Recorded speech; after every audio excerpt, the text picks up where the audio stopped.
welcome on in, everybody. It's another episode of Lunch with Claibs and Joe here on ClaibsOnline.com. I'm Joe Roderick, joined alongside by Mike Claiborne. And Claibs, as you can see behind me, I am at Munganass St. Louis Acura here off of Manchester in St. Louis. And, hey, you know whose birthday it is today? Jamie's. It is Jamie's, Jamie Burkhardt. Happy birthday, Jamie. Yeah, he's not in today. He took the day off, but I brought in 10 pizzas from Bootleg and Barbecue to feed the sales staff here. And Claibs, it looked like the fifth inning of a Cardinal game when they put the hot dogs out in the press box. I know how.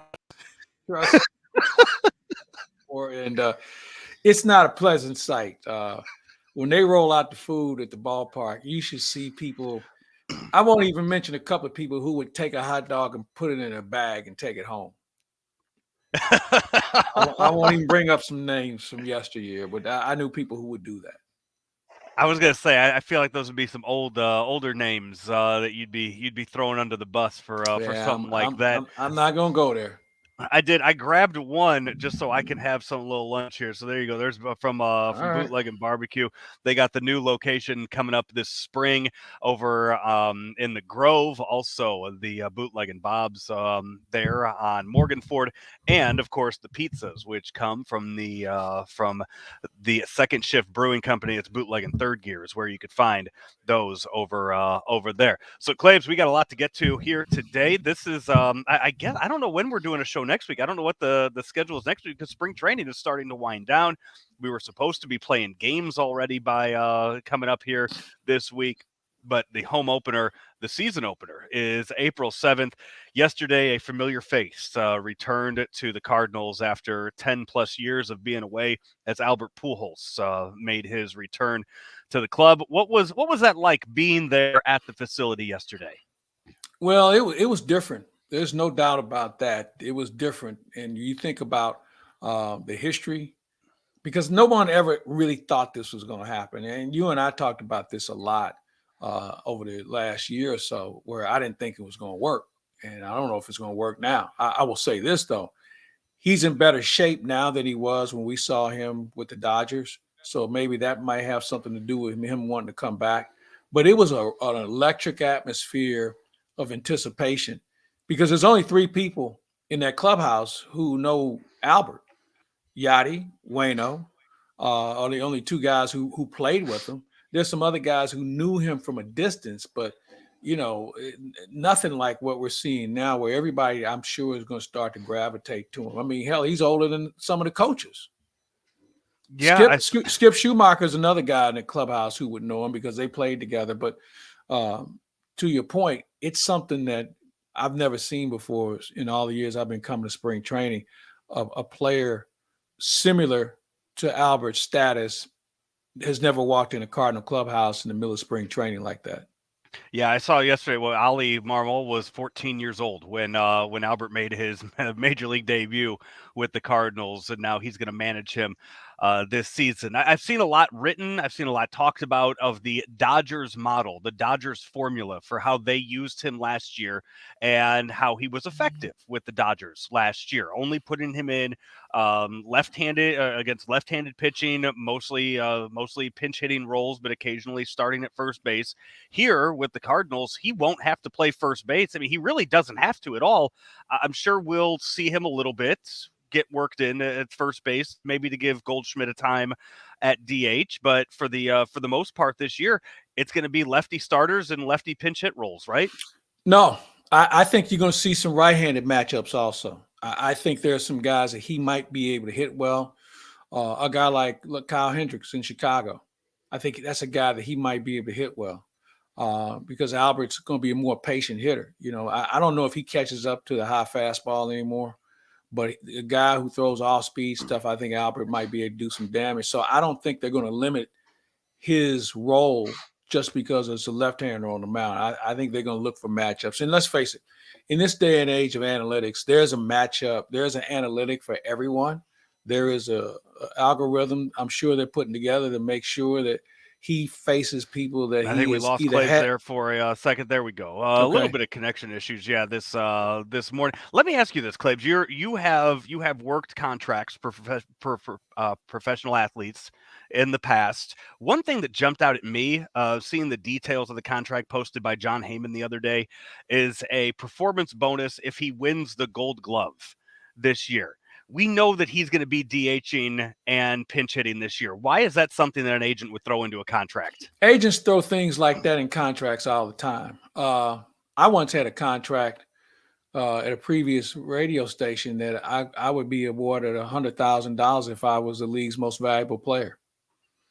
I've got a contract, and I don't have it with me, that Larry Plow, former general manager of the Blues, saw me at a fantasy camp and was having fun. He said, "Hey, I've been watching you, and we want to make you an offer."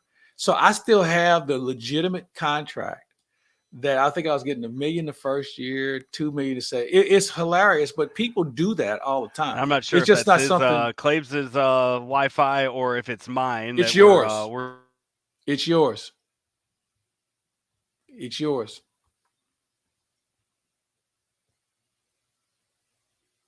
on my end or Yeah, your it's on end your with end. that. It's Is it on on your my end. end? Yeah. Okay, we'll get it all figured out as we go on here with this. So let me ask you this though, Claibs. One of the big things with signing Albert is the fact that if things don't work out, they're going to have to, or they might have to cut ties with them. Is that something that DeWitts and John Mozeliak are ready to do? I don't think that's going to happen under any circumstance. First of all, it's a 1-year deal. Secondly, it's $2.5 million. Thirdly, I don't know if there weren't any other options out there when they made this deal, and somebody else would go before Albert. I just don't see that happening. It's 1 year. I mean, hey, if you can carry Matt Carpenter for 3 years underperforming, then surely you can take one of the greatest right-handed hitters of our lifetime. You can carry him. And I guess the only person that would pose a threat to that is if Albert's struggling so much and Juan Yepes is just tearing it up at AAA, right? No, Yepes had his chance, and he didn't perform. Now, if Albert has an injury or something like that, then that's a whole different ballgame. You can IL him, and maybe that's how his career would end, being on the injured list. I think he's got too much pride for that. Unless he is physically injured, he won't walk away from this thing. And Yepes had his chance, and he might get a chance at some point. As I mentioned, somebody might get hurt. He might get a shot. But right now, I think it's going to be Albert's job for the foreseeable future. One of now that we are a little over a week away from opening day next Thursday, we know that the rosters are going to be at 28 to start the season next week. So I think that does kind of take away from any of the questions that might have been posed about about what the roster construction might be, because adding Albert does take away one of those bats, and probably it took away Lars Nootbaar's bat from that 26-man opening day roster. That probably adds Nootbaar back onto opening day, right? Well, it's going to be 28. Yeah, that's what I'm saying. Because Yeah. it's 28, I think Yeah. Nootbaar still makes that opening day roster until they drop it back down to 26. Probably.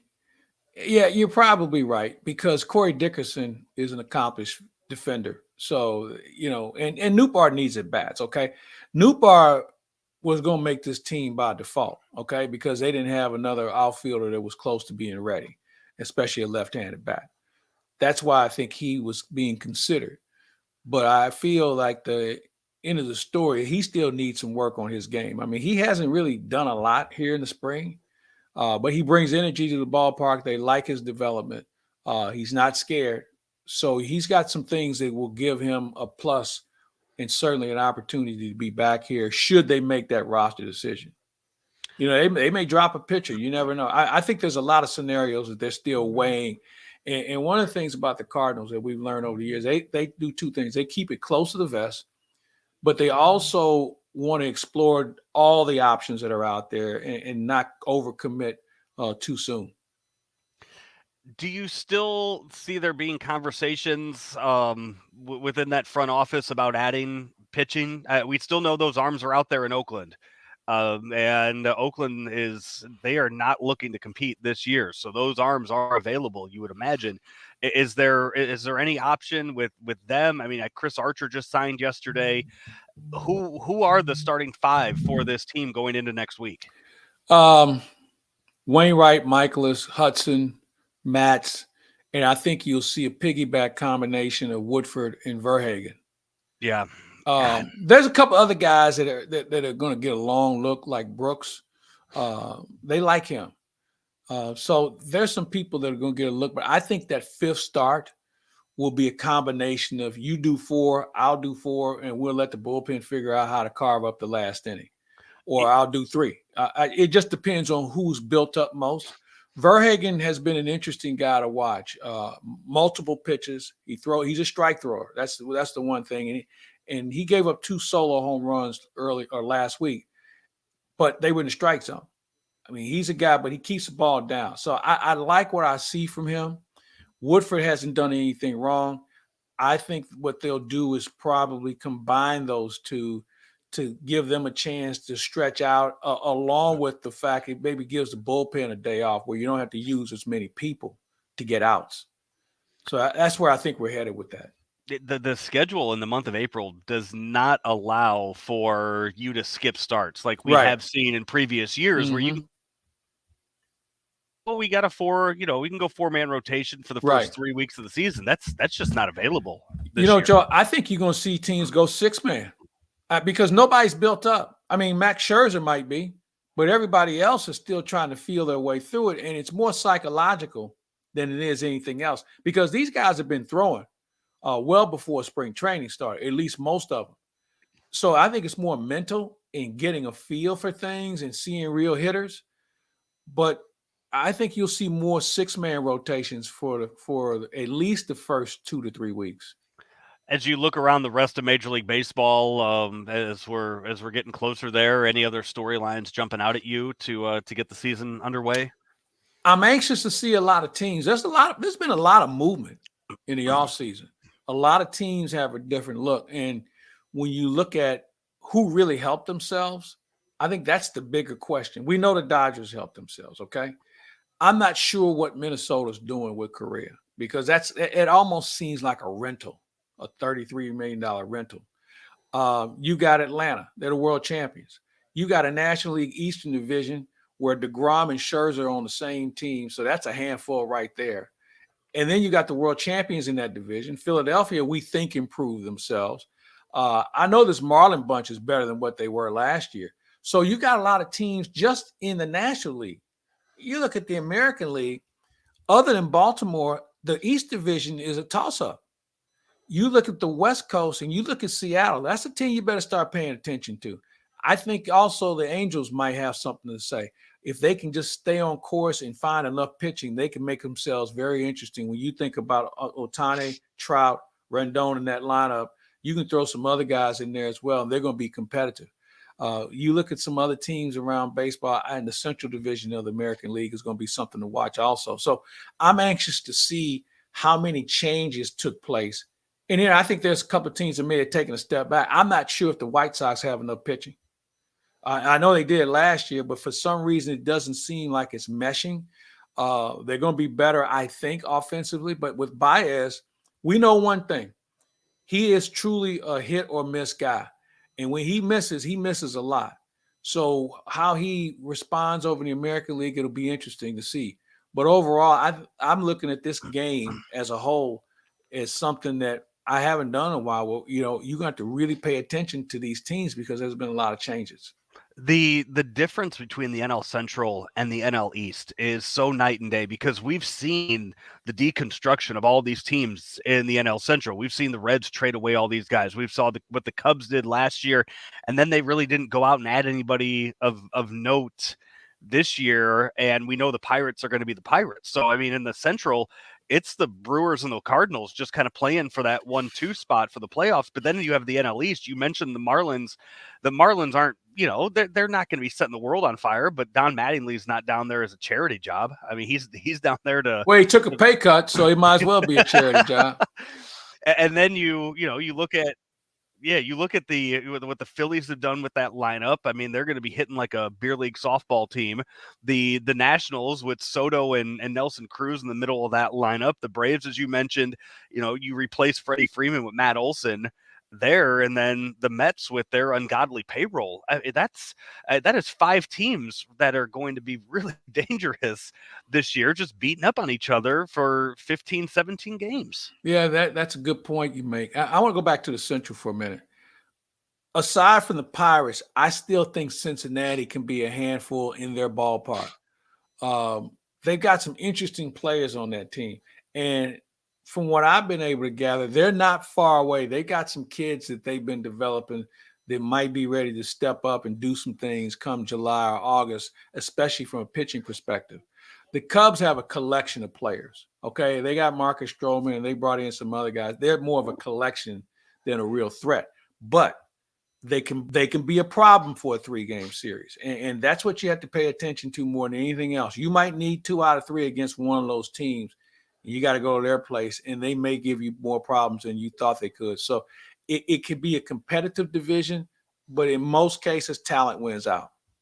Yeah, there's one kid on the Pirates I'm looking forward to watching, and especially if he makes that opening day roster, that's O'Neal Cruz, their young shortstop. Who it's kind of they're on the fence right now where they're going to start him, whether it's AAA or the major leagues. And if he's one of your best 28 guys, he should be on the major league team. He should be starting opening day, but they might just hold off on that clock for a bit with him. I think you're right. I think they might hold off. And I guess if I'm going to bring up a kid like that, I got to make sure there's a support system around him. And they don't really have a lot of veteran players. I think you've got to make sure that if you're going to bring him along, just like Key Brian Hayes last year, he had some injury issues. And then there was the whisper that maybe he wasn't as committed as they thought he would be. I really think it comes down to making sure there's enough of a veteran presence to make sure he's brought up the right way. If not, then, we're going to have a guy you're going to be moving him in 3 years. So I would hold off before I bring up a kid like that. And they got a couple other kids in their organization that are showing flashes of being very special. But again, they want to make sure they do it slowly. And you touched on something, starting the clock. I mean, Pittsburgh it's unfortunate that they've decided to take this route of being so cheap, just like Baltimore. I mean, it's unfortunate they do this because fans deserve better. Yeah, they do. Opening day next Thursday. It's April 7th for the Cardinals and the Pirates there at Busch Stadium. We're going to take a break. When we come back, we have NCAA Final Four to talk about and some SLU news that kind of went under the radar yesterday right here on Lunch with Claibs and Joe, powered by Ameren, Illinois, driven by Munganess St. Louis Acura, and sponsored by thehomeloanexpert.com.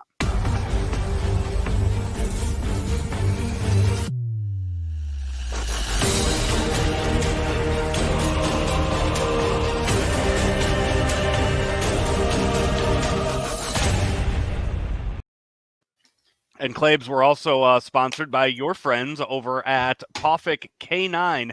I know you're real excited to get back into town and see your 2 dogs full time next week, especially after all the work they've been doing at Pawfik K9.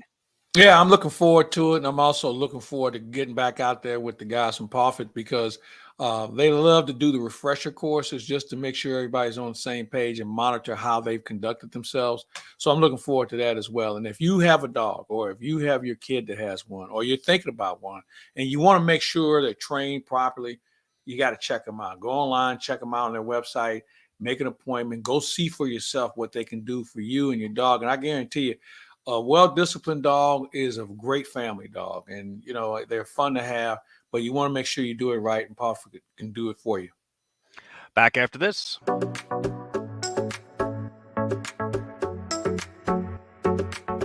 The future of electric vehicles is beginning to grow across the Midwest, but there's a lot of work to be done before most people will feel comfortable switching from gas to EV. Ameren, Illinois President and Chairman Richard Mark gives us some insight into how they're preparing by adding more electric vehicle charging stations. Our vision is to basically have charging stations every 60 miles or so, from Cook County all the way to the tip of the state down to the Kentucky area, and then across the state, east and west, going toward Kansas and Iowa to the west, and going toward Indiana to the east. And so we feel that within the next few years we'll probably add, we're hoping to add 60 to 70 a year over the next 5 years to really complete that infrastructure for the entire Midwest.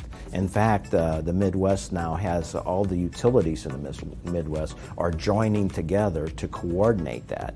So, which is the first time it's ever happened that you've had Wisconsin say, okay, we're going to build our charging stations here, and Illinois say, okay, well, we can tap on here, and Missouri, this makes sense for us. So we can expand that north, south, east, and west by coordinating with the other utilities.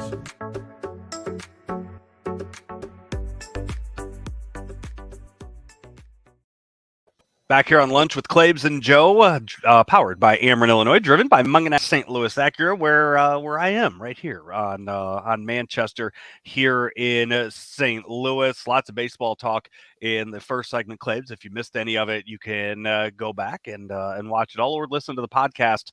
That'll be up later on this afternoon. Wherever you find your podcasts, see everything that we put up on Claibs Online, which included yesterday. Rammer and I did a Daily Cards Live, which will be starting each and every day, starting next Thursday. Bringing that back. Rammer and I bringing you Cardinal talk each and every weekday right here on Claibs Online. We're doing the video thing again too. So we're doing the video and the audio podcast with a few new features thrown in there too, and some other baseball news and notes. We're gonna have a whole lot of Cardinal coverage this year, Claibs, on Claibs Online. Looking forward to it.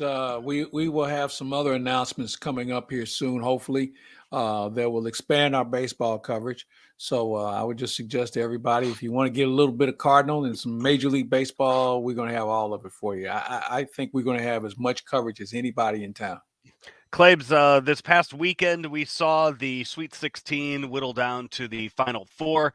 Those games will be Saturday night, the championship game on Monday. And after all of the upsets, all of the great stories like St. Peter's making it to the Elite Eight, we get down to the Final Four. And this is the most blue blood Final Four that I can remember in history of the Final Four, when you have Duke, North Carolina, Kansas, and Villanova, which do you consider Villanova to be a blue blood now? Yeah, I do. I think what Jay Wright's done there over the last 15 years has been remarkable. And Villanova used to be a legitimate power until they got caught cheating. This is well before you were around, and it really set them back, and they never really recovered until recently. And they had to upgrade some things on their campus. But Jay Wright came in and did a really good job in establishing some credibility.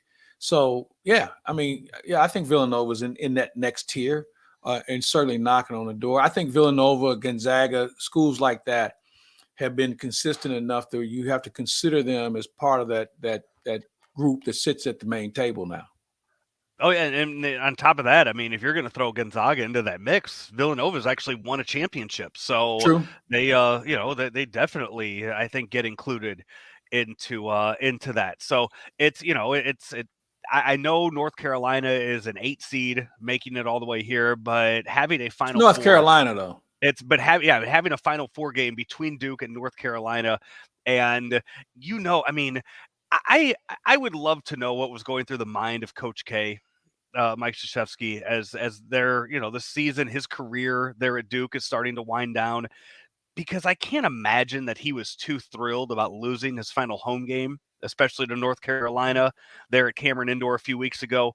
And now he gets a little bit of that redemption here. He gets a chance to kind of right that here in the Final Four. I agree with you. And I'm sure when the brackets, the 64 came out, I bet he looked at a coach and I bet he said to his players, we're going to see these guys again. And it just, I believe that. Coaches like Krzyzewski and some of the great coaches, they have vision. They know how things can shake out. And they know that North Carolina is better than a whole lot of teams that they faced over the course of the year. And they had their numbers certainly at Cameron Indoor. And I'm sure when that bracket came out, I bet he circled that and said, we're going to see these guys again. What do you think ratings wise we're going to be seeing this weekend out of these games? You know, that's a good question. There's not much else going on. WrestleMania is Saturday, by the way. WrestleMania is Saturday night on that's night 1 of 2. So don't sit there and say nothing's going on. Well, I got news for you. WrestleMania is a great product. Stone Cold Steve Austin's returning. It pales in comparison to what the tournament is about. Mm-hmm. But I will say this: the one thing that's going to be interesting here is where is the game going to be? Because we've been so used to, before CBS took it over, everybody always expected the games to be on ESPN the first rounds. And then they lost the rights to CBS, and CBS has been carrying them forever. And now CBS shares it with TBS. And while TBS has been one of the longest standing cable outlets, there's still people who have a problem finding it or remembering it because we don't watch it as much as we used to. So if we can get everybody on the same channel, I think it's going to be a huge number. It's on TBS. Yeah, that's what I'm saying. Yeah. So, well, you know, and so some people don't find TBS like they used to. I mean, remember, think about it. The only time you would watch TBS if you were a sports fan is for the Braves and when they would carry the NBA. You had no other or Matlock or one of the other syndicated programs. So you really didn't have a reason to watch it. So now you've got the tournament there, and I'm good with it. I mean, I like what they're doing, but I think overall it's easier to find an event like this on network TV compared to cable, even though we're 30 plus years into cable now. Yeah. Yeah, and I mean, you know, it's one of the so I'm a Hulu TV guy, and that's how I watch most Cardinal games. I gotta kind of go out and figure out different ways to use the Bally Sports app and figure out what channel they're on for that. But it's weird with Hulu TV because it kind of knows. It's one of those things where it knows what you're watching and it knows other things. So I'll just turn it on and it'll just say right there. It'll be like, hey, here's the basketball game. Do you want to watch it? And you just click on it and you have no idea what channel it's on until you see the little logo up top. So I wonder how much of that is kind of taken away these days by some of those apps. I don't know. I don't know how YouTube TV works, but I know that's how Hulu works. But if you're a DirecTV guy, you know what station it is. Yeah, and we have so many different options now to watch events. And I don't know if there's a wrong answer. I think you get what you're comfortable with. So as you point out, people will be able to find it because of their viewing habits. And those who think it's still on CBS, then you know what? They really don't count, because if you're really a fan, you already know where they're going. So it shouldn't be that big of a problem. I don't know, since we're talking about this TV rights for stuff. I don't know if you saw. I mean, we've talked recently about some of the TV movings that have been going on around the NFL.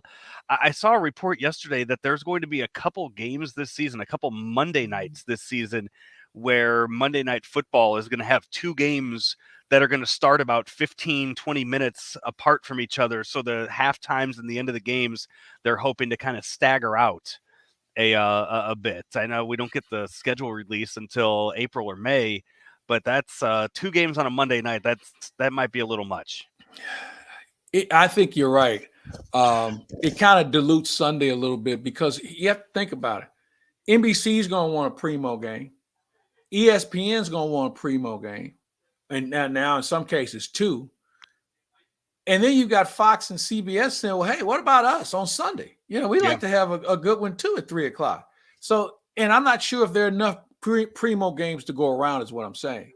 Yeah. So I think the NFL has the issue of oversaturation, because God bless them, but if I'm stuck watching Detroit and whomever, Charlotte, I'm probably going to do something else. Okay. And I know some people say, I don't care who it is. I just love football. Okay. I get that. But I like watching good teams and good games. And I have no problem watching teams who are trying to make their way up the ladder. But if I'm saddled with that as 315, I'm probably going to do something else.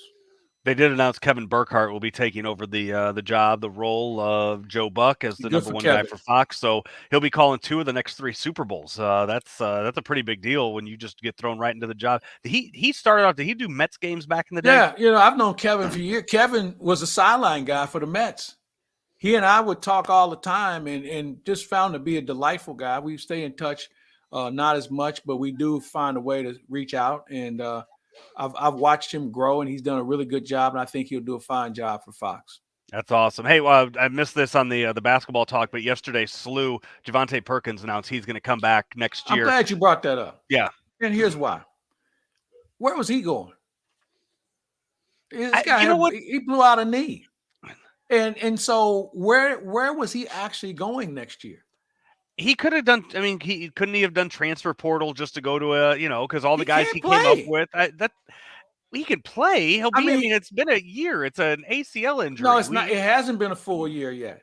It will be by the time the season starts. Well, yeah, but my point being this: he still has work to do, and I don't know. And I think he's a good player, but some people have made it seem like they got to build a statue for him out in front of Chaffetz. And while I think he certainly can help, don't get me wrong, but I don't know what options he had. I really don't know what, I mean, yeah, he can go in the transfer portal and sit on the bench until his knee is really ready. I had a great conversation with Bob Ramsey about this yesterday, as a matter of fact. And my thing is, and he agreed, we may not see the real Javante Perkins until league play. And that's fine, but league play is going to be even more competitive than what he would have been accustomed to in playing who knows state. So while I'm happy he's here, I just don't know what the other options really were on why we felt like, man, if he leaves and doesn't come back, what are we going to do now? I mean, this is a win for him more than it is for SLU. Give me your yep. So yeah, I'm glad he's back, but I just didn't know what his other options were that were better than the one he was going to have staying at St. Louis University. Give me your predictions on the Final Four: UNC versus Duke, Nova versus Kansas. Who's your championship game on Monday? Well, Kansas is going to be in the finals because I think Villanova's bench is too thin. And I know Jay Reich is a masterful coach, but they've had a couple of injuries. Yep. And I just don't know how deep they can go.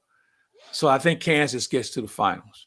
The Carolina Duke thing is such a great story.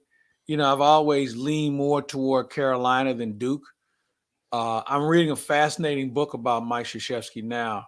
And as I told somebody the other day, if I keep reading this, I'm apt not to really like him that much. Not that they paint him as a bad person, but I think there's another side to Mike Krzyzewski that I probably would take a pass on. Let's just put it that way. But I can't take away his coaching skill. So my heart says Carolina. The sentimental pick is certainly Duke because of Mike Krzyzewski. I'm going Duke, Kansas for that championship game. I don't think, Joe, you know what? I don't think there's a wrong answer here, to be honest with you. No, absolutely not. I just think this little storybook run here at the end for Coach K, I think goes one more game and then kind of all just up in the air for that championship. I don't know it's choosing between rooting for Coach K and Bill Self in a championship game isn't something I want to do, but we might be there next Monday. I never root for Bill Self, so I'm gonna always root against them. By the way, what about the Final Four for the women? I don't know if you had a chance to watch UConn, and Gino is still as good of a coach in the game of basketball, not just the women's game. Going double overtime last night was just an incredible game against North Carolina State, and they'll get a good one in the Final Four. I'm anxious to see it, and if people haven't watched women's college basketball, it's never been better. Never been better. There's so many good teams and so many more good players and so many more good coaching. It's really been fun to watch. And I'm anxious to see how things shake out for them. You see, and I think when you talk about the top 30 or so teams, I think that's fair to say. But when you're getting games in the tournament where a team has 4 points at halftime, I think there is a big drop off of talent in the women's game. Well, compared to the men, I mean, there's more men programs that are further along. As I said, it's gotten better. It's never been better. And you know what? Somebody's gonna get their ass handed to them on one of these tournament games because they're gonna be overmatched. And it's really no different than watching that first round, the 16th seed playing somebody they got no business playing. Okay, so it happens. It just happens on a more broader scale on the women's side, but both the 16 seeds are understaffed as far as talent is concerned. I got you. This is Lunch with Claibs and Joe, powered by Ameren, Illinois, driven by Munganess St. Louis Acura, also sponsored by the home loan expert, the Gillespie team that we met with just a few weeks ago. We are going to take our final break here as I sit at Munganess St. Louis Acura. Back in just a bit after this.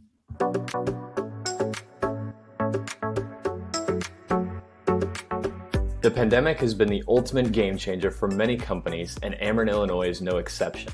President and Chairman Richard Mark tells us how they've worked with their customers who may have been harshly impacted by COVID. The pandemic has really caused some unprecedented changes and challenges for all industries. And, for us, since we provide that vital service, we understand customers have to have it. And so with the pandemic, many people were out of work, didn't know when they were going back to work. So some of the things that we tried to do was say, how do we help those customers along? How do we provide some money to make it available if they couldn't pay their bill? How could we maybe suspend late fees and late payments and those types of things? So what we try to do is work with our customers. We provided last year over $26 million in billing assistance for customers to help. And basically, if the customers couldn't pay, we didn't cut anyone off and tried to just understand what was going on in the communities. And I think that's really the real core and the basis of what we try to do.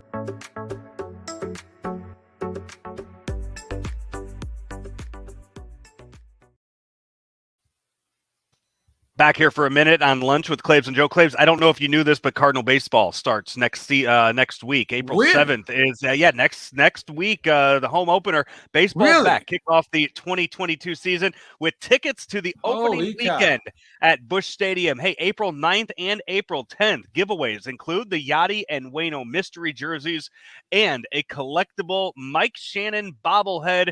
Great seats remain. Get your tickets today at Cardinals.com. Look at /promotions. Let me just say this. There are still great tickets available. Not as many, though, after yesterday. So for anybody watching the game yesterday and heard Danny Mac mention the guy in the Say what? I'm sorry, you cut out there for a second. Oh, I was going to say, Danny Mac was saying that he was talking to the head of ticketing, the head of the ticket sales for the Cardinals yesterday, and he said thousands and thousands of tickets were sold yesterday for the entire season after the announcement of Albert coming back. So that is those tickets again. Cardinals.com/promotions for those tickets. Hey, back here after 30 seconds. The Home Loan Expert just had an amazing contest out there against the corporate lenders, 93-19. Now, Coach, what are your thoughts? Today we put it all on the court. Great work, great loan options, all that hard work paid off for us. Darius, amazing performance. You were getting rates that nobody else could touch. How'd you do it? Honestly, we're really coming together as a team, and our process is always streamlined. That's why we take 21 days to close. Coach, any final thoughts? Go with the lender who's outplaying the rest. Get started today at thehomeloanexpert.com. Back here on Lunch with Claibs and Joe, powered by Ameren, Illinois, driven by Munganess St. Louis Acura, and sponsored by the HomeLoanExpert.com. Claibs, I did want to. So we already know the end of the season for the Cardinals this year. So we're going to be talking about their promotions all year long here on Claibs Online. And we'll have a few more. yesterday. Yeah. I was gonna say, will they? I mean, we already know the last weekend of the season they're honoring Wainwright and Yachty. Do you think they are? Do you think they're in the works, or are there talks to also honor the career of Albert I would think season there's too? been a discussion or two. And it's a great thing to have. From a marketing department standpoint, it's going to be a challenge because there are a lot of things you have to prepare for well in advance. And with the shipping issues that take place in the world now, getting enough product is going to be a challenge. But if there's anybody that can get it done, it's Megan with the Cardinals. She does a phenomenal job as far as the promotions are concerned.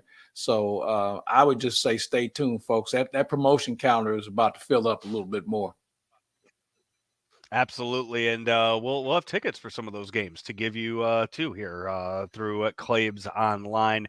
So make sure that you're subscribed to wherever you get our stuff from, for wherever however we're gonna be giving those away all season long. We got a lot of tickets to give away, Claibs, and we'll be doing that all season. Hey, Blues last night, they got a win 4-1 over the Canucks at Enterprise. Vladimir Tarasenko got his 500th career point last night in the game. That Blues team, it seems like they have been playing down to their competition these past few weeks. They've fallen now to third in their division, behind 3 points behind Minnesota. What have you seen out of the Blues here as of late? Well, inconsistency obviously is the first thing you see. I don't see commitment.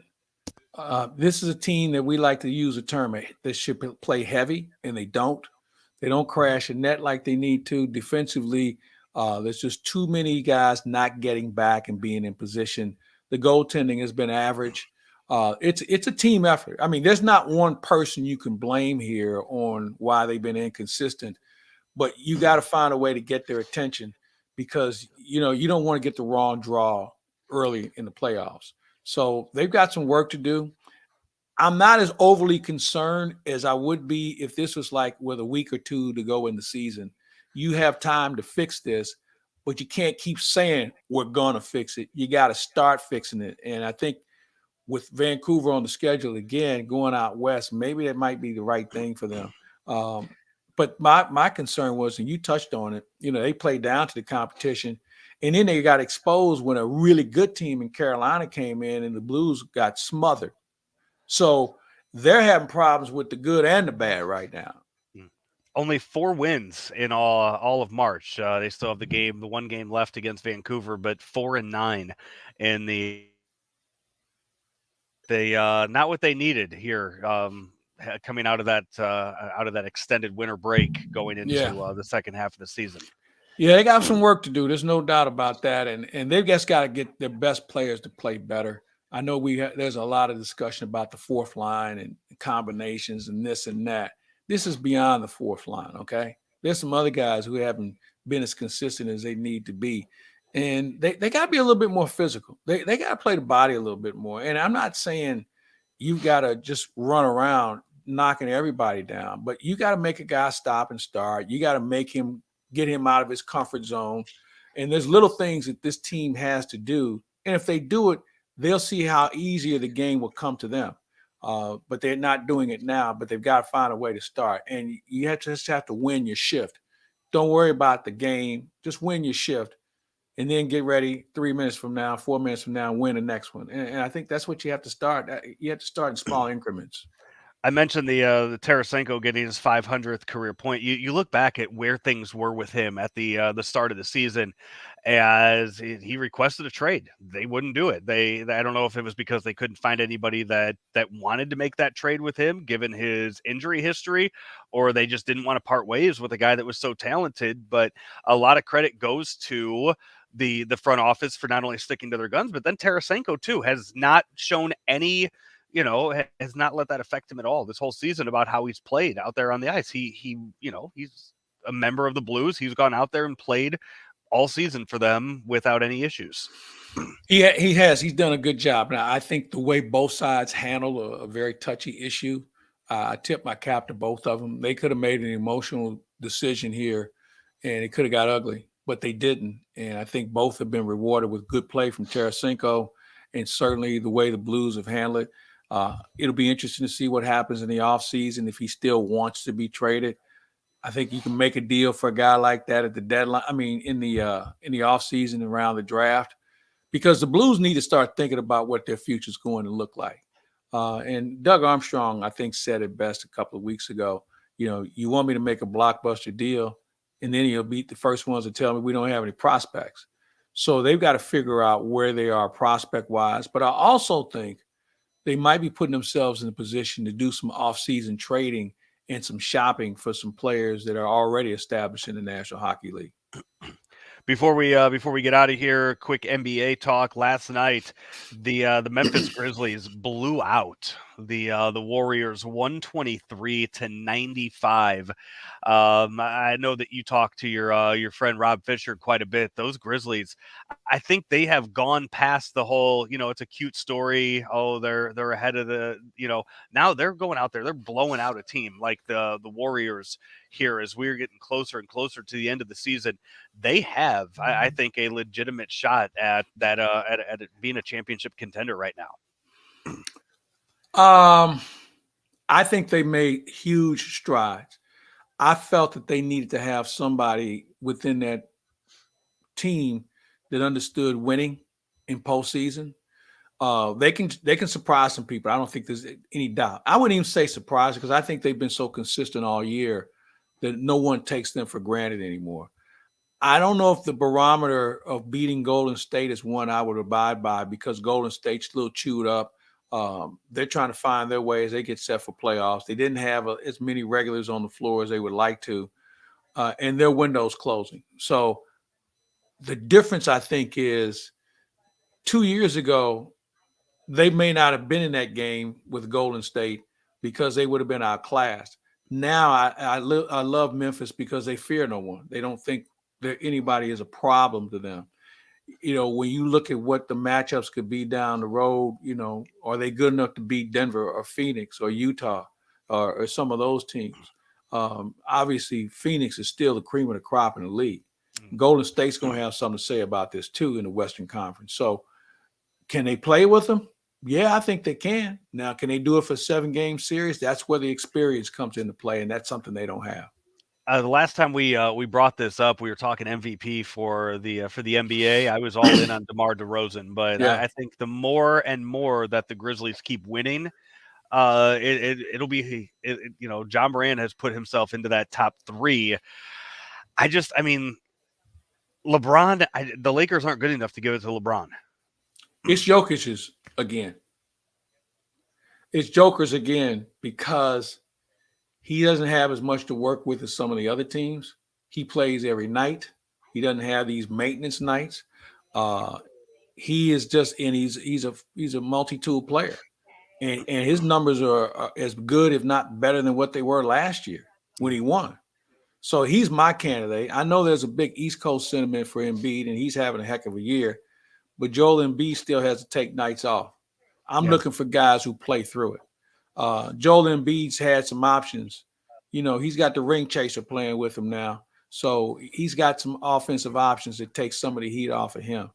Jokic, I'd be hard-pressed to find anybody, more than 10 people that can tell you 2 other players that play on the Denver Nuggets and they say they follow the NBA. But they're getting it done. And they say Porter Jr. might come back, and that's great. But I think Jokic is the MVP. All right, Claibs, before we get out of here, I've been holding it off now for the last 50 minutes. Need to hear your opinion on what happened at the Oscars on Sunday night between Chris Rock and Will Smith. Well, it has been discussed, and I'm of the feeling that I understood why Will Smith did what he did. Okay, Chris Rock crossed the line, and I know comedians do that from time to time. But if there was ever a time to defend your wife and her honor, especially because of her condition, that was it. And I got news for you. While I know people like, I don't condone violence, I don't either. But, every now and then you got to remind people that there's certain things you just can't do. Now, people say, well, there's a time and place for everything. Well, where was another time? There was a place. He was right there. So I didn't have a problem with it like some people did. Now, they both have apologized. They've moved on from it. But I respect Will Smith in what he did and why he did it. But when we see that happen in other situations, normally we're not in a position where we're that close to the situation. All right. Your wife may come home and tell you, or it may be something where it's not a hands-on opportunity. Will Smith had a hands-on opportunity and he decided to do something about it. So I don't have a problem with it. You can't laugh though, like he was, and then decide to get upset Well, about it. you know what? But no, maybe he might have been on delay and thought about it for a second and said, wait a minute. Because a lot of times when you go to these events, you have that group of people that follow comedians and they laugh if the guy's saying his ABCs. They just think everything is going to be funny. So maybe he took it upon himself to try and play along until it registered on what the hell he just said. And then obviously he looked at his wife and saw that she was distressed by it as well. So I have a problem with it. And anybody who feels like there was some preconceived reasoning, that's fine. He got his point across. And I think that's the most important part. You don't do that. Sorry. Chris Rock took a punch from Muhammad Ali and stood there and didn't fall back. Was it a punch? It was a slap. Yeah, okay. Slapping and punching are two different things. If he'd have been punched, he might have just now been coming awake. All right. So again, but here's the other thing, and this is the thing that is a concern. Will Smith just made an open season on comedians who cross that line. And while we saw it at the Oscars, who's to say that doesn't happen at a comedy club? Yeah. Who's to say that doesn't happen somewhere else where some guys had enough and he figures, you know what? I'm 2 rows away from you and we're going to get this straightened out. So again, comedians have the right to do their job, but I think they have to find a way to make sure they do it within good taste. And here's the other thing. It wasn't even funny. Most of the people there had no idea what he was talking about with G.I. Jane. I mean, that movie's 25 years old? Yeah, it's old. Yeah. So it wasn't funny. I didn't appreciate it. And obviously Will Smith and his family didn't either. But again, they both realized maybe they could have handled it better. And when you acknowledge it, maybe you could have done things better, then that's a good start on repairing and moving forward and turning the page. I'd like to know the numbers because I saw yesterday TickPick posted that they sold more tickets for Chris Rock's upcoming tour yesterday than they had in the last month. So who sold more tickets yesterday, Chris Rock or the St. Louis Cardinals? That'd be good question. Yeah, I know he's scheduled to come to St. Louis. I'm not a Chris Rock fan, first of all. So he wasn't going to see me whether he got slapped or whether he was just being Chris Rock. I've been around him. I'll tell you a quick story. This is a few years ago. He and some other friends of mine, we were all together in a bar, and he thought he was being funny then. He was kind of taking some shots at people, thinking, he could, because I'm Chris Rock, I can say this. Well, these guys are pretty funny themselves. There's always a guy at a bar or a barbershop that can one-up you, all right? Now the one-upping started to get more and more and more to the point where Chris Rock was an eyelash away from crying, okay? He got punked. So I've seen that before, but this time he got called on it and he had to pay a price for it, just like the night I was out with him and saw these guys just light his ass up. Well, I don't know when he's coming to St. Louis, but you and I both have a friend that maybe could set him up with throwing out the first pitch for a Cardinal game whenever it is. So we'll see. Why we need him to throw out first pitch? Plenty of people can throw out first pitch before we get to him. Claibs, what do you got coming up on the show this week? Well, we're trying to get this baseball thing squared away. If you haven't had a chance to check out Kevin Weeks, I would strongly suggest you do that. We had a great visit. He kind of addressed some of the Blues issues, especially the goaltending. And we're going to work on a couple other things leading into opening day next week and getting the baseball season started. We hope to make a major announcement. We got 3 things in the cooker right now.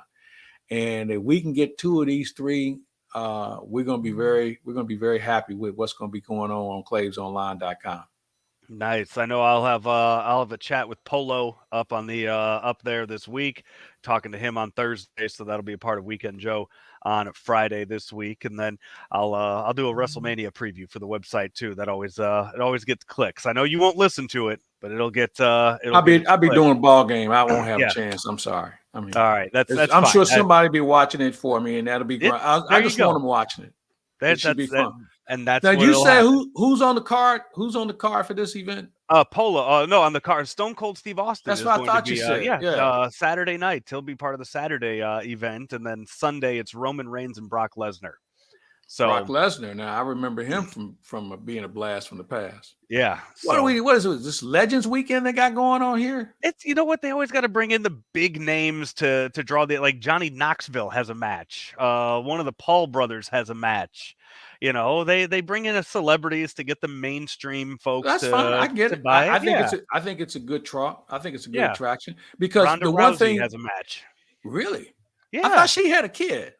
She did. Yeah. Okay. Well, I guess you can do that. And she's right back at it. Yeah. You know, the thing about that industry, and we see it in the Ultimate Fighting series and the MMA, you know, these guys have such a short shelf life that it's hard for fans to identify with guys because they come and go. But the few that can survive and make a name for themselves are always the sizzle to get people back in the door or get them to watch the event on TV. Because those are going to be recognizable names no matter what. Now, they don't have to get in the ring, but just being around is something that they've been able to lean on, and it's worked for them. Yeah, it is, and it'll be a fun weekend. I'll be for me this weekend while you're calling those Cardinal games, and then we'll reconvene next week for the start of the season. I want to thank the folks out here at Munganess St. Louis Acura. By the way, how's their inventory? It looks good out here. There was one car on the lot, and I think it's that MRX over there, MDX over there, that I think Jamie was telling me I need to go over and look at right over my shoulder. So I'm going to go take a look at that. MDX is the bomb. That's a nice vehicle. Yeah, so I'm going to go take a look at that when I get off the air here with you and see what he's been telling me about. But check him out online. stlouisacura.com is the website, or come see him out here on Manchester. He is Mike Claiborne. I am Joe Roderick. This has been another episode of Lunch with Claibs and Joe, powered by Ameren, Illinois, driven by Munganess St. Louis Acura, and also sponsored by the HomeLoanExpert.com. We'll see you next week. St. Louis Acura is the only Acura dealer in the nation to win the Precision Team Award for 30 years. How do we do it? By making you, our customers, our #1 priority. As others increase their fees and take advantage of limited inventory, we keep our prices low because we remain committed to becoming better than ever and treating you as we want to be treated.